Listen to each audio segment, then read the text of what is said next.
Lucy, the skies of diamonds. Tapos meron tayong pork cubes. Siyempre, Nor. Nor, baka naman. Apa, nangangarap din. Lagyan natin ang ating onion. Yung onion.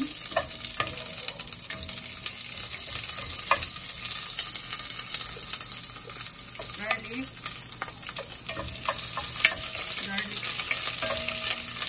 And luya. Ang tapango. Ayan ang ating luya. Ang papapango. Tapos ang ating buong bell pepper, pampapango at sabay-sabay na yan.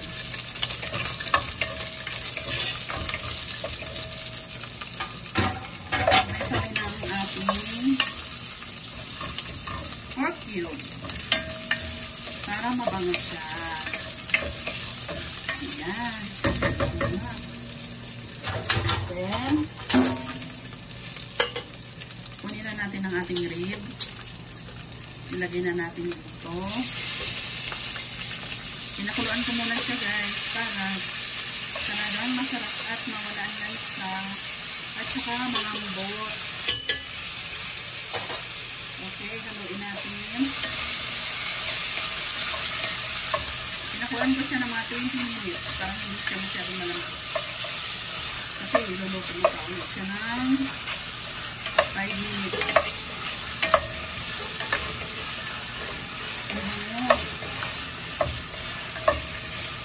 Yan, ganyan lang siya guys kasi pampabango yung ano natin. Ayan. Yung bell pepper.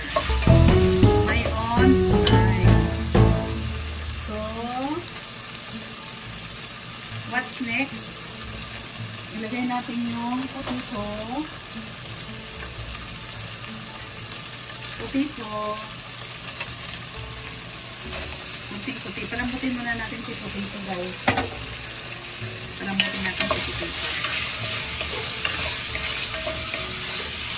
Ang bango.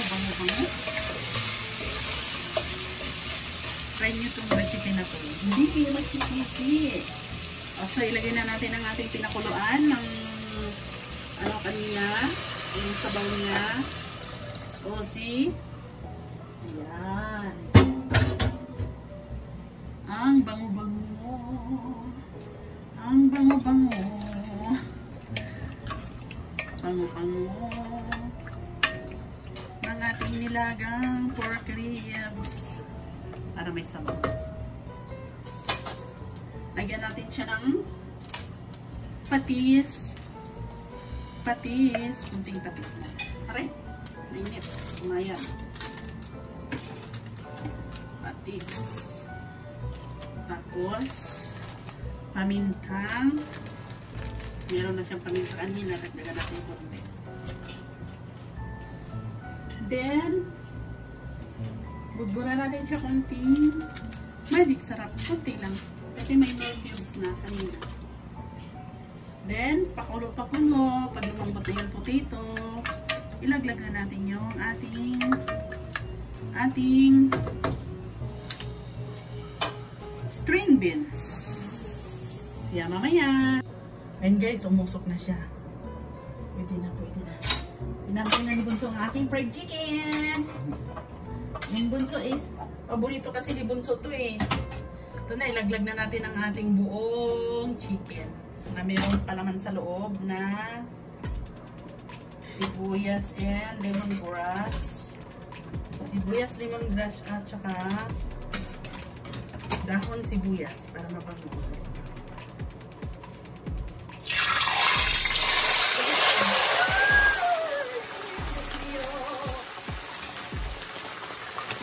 Yan, lupit niya.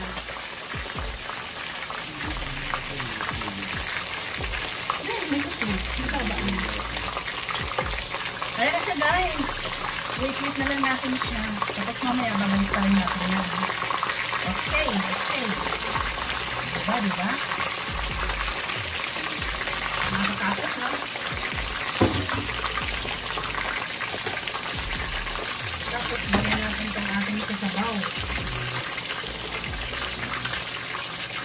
Yan. Dalawin muna natin yung ating ang ating nilaga. Dalawin natin, ha? Ayan.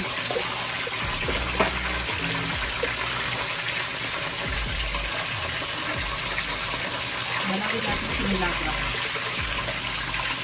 Ayan. Ano na siya?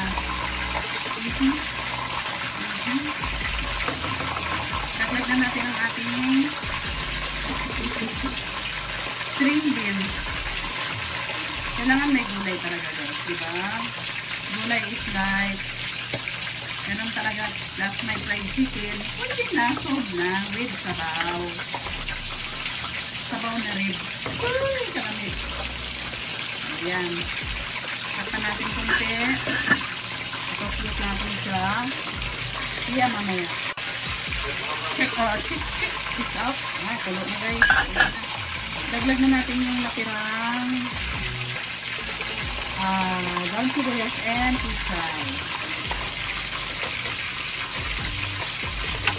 Ayan. Yan ang ating gulay sabaw na ribs.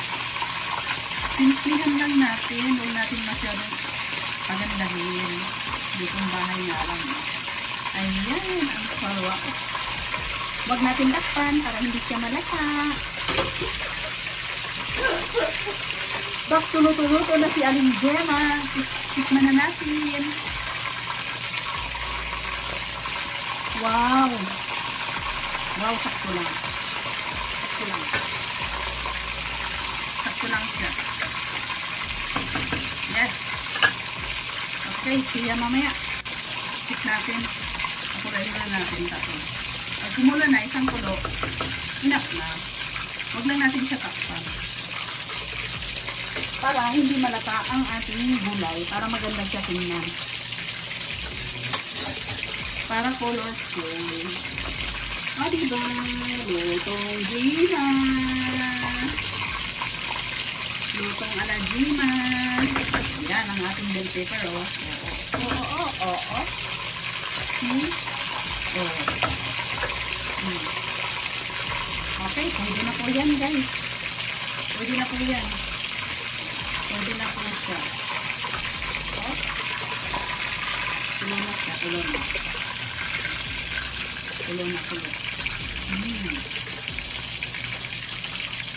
Oh. Nakikita ng talat. Nakikita ng ating mga condiments. Okay. Ayan. Kulo na po siya. Kulo. Ako si Kakuli. Nagukod ako.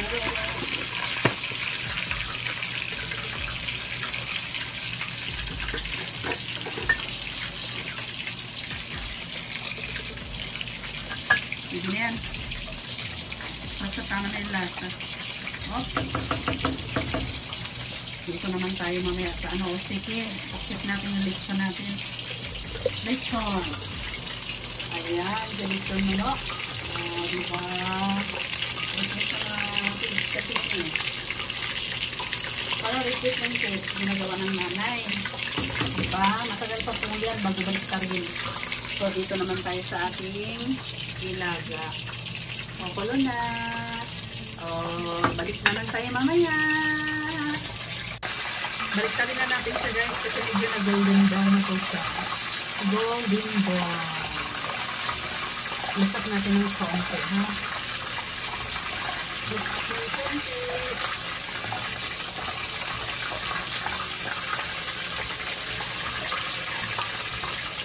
Ito na yung ating sabaw. Ito na natin.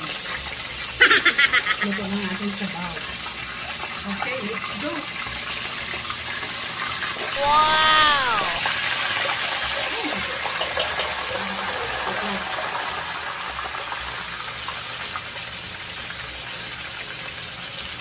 Let's go.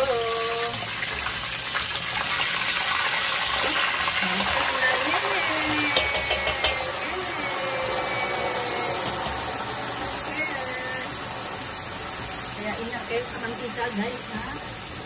Parental guidance sa mga bata. Bawal kayo lumapit. Ganito. Bawal. Parental guidance. Diba? Ang ganda. Ang ganda ng kulay, no? Yan ang lechon ni Jima sa kawali. Ayan. Sarap. Okay. Wow! Every 5 minutes, babalik kami na siya, guys. Para hindi siya masunog. I-try niyo to. Kaysa bibili pa tayo sa labas. So, dito na lang po tayo sa kusina natin. Safe pa. Diba? Alam niyo naman yung panahon. Maliban lang sa mga McDo, Jollibee, kung ano ng fast food at malinis food yun. Diba? Dito na lang po tayo mag-loto.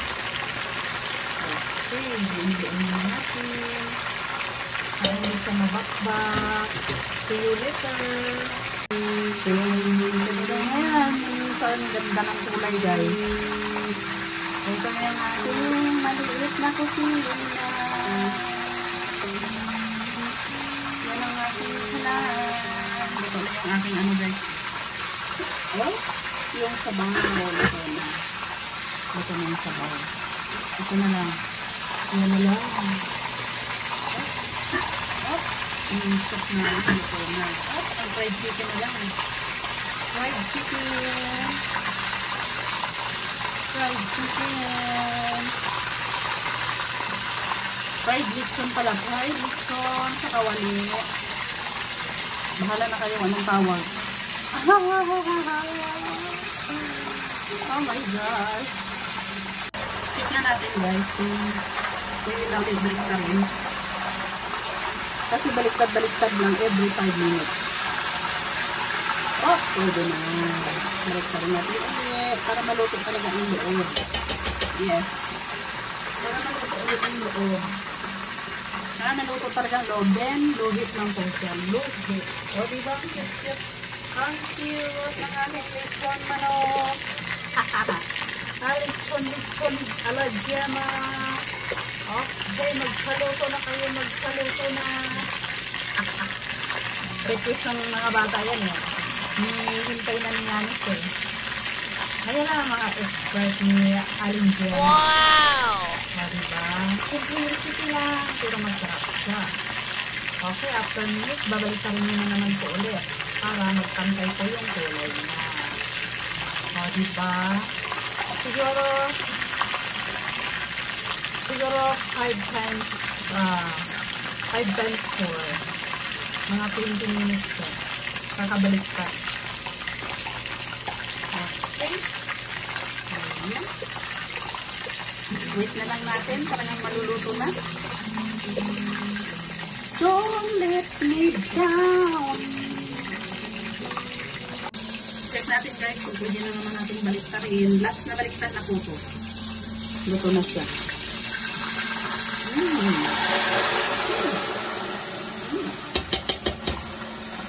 Ayan. Last na baliktad na lang yan. Diba? Nakalansin na, oh. Last na baliktad. Nakahanda na yung paglagyan natin. Presentation ng ating lechon manok. Lechon sa kawali. Ayan ang ating lechon. Wow! Wait na lang po natin. Anuin na natin, guys.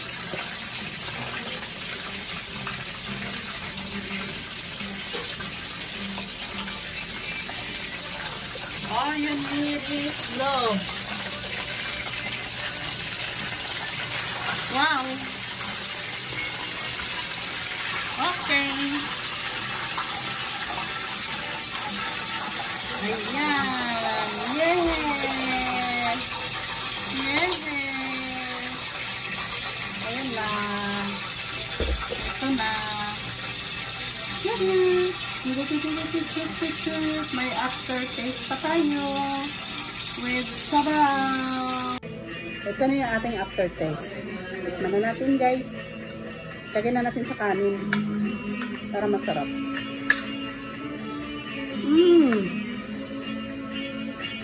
Yummy, yummy. Masarap. Try nyo itong recipe na to. Sarap. Ang lambot ng ating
Okay, see you sa tibaw.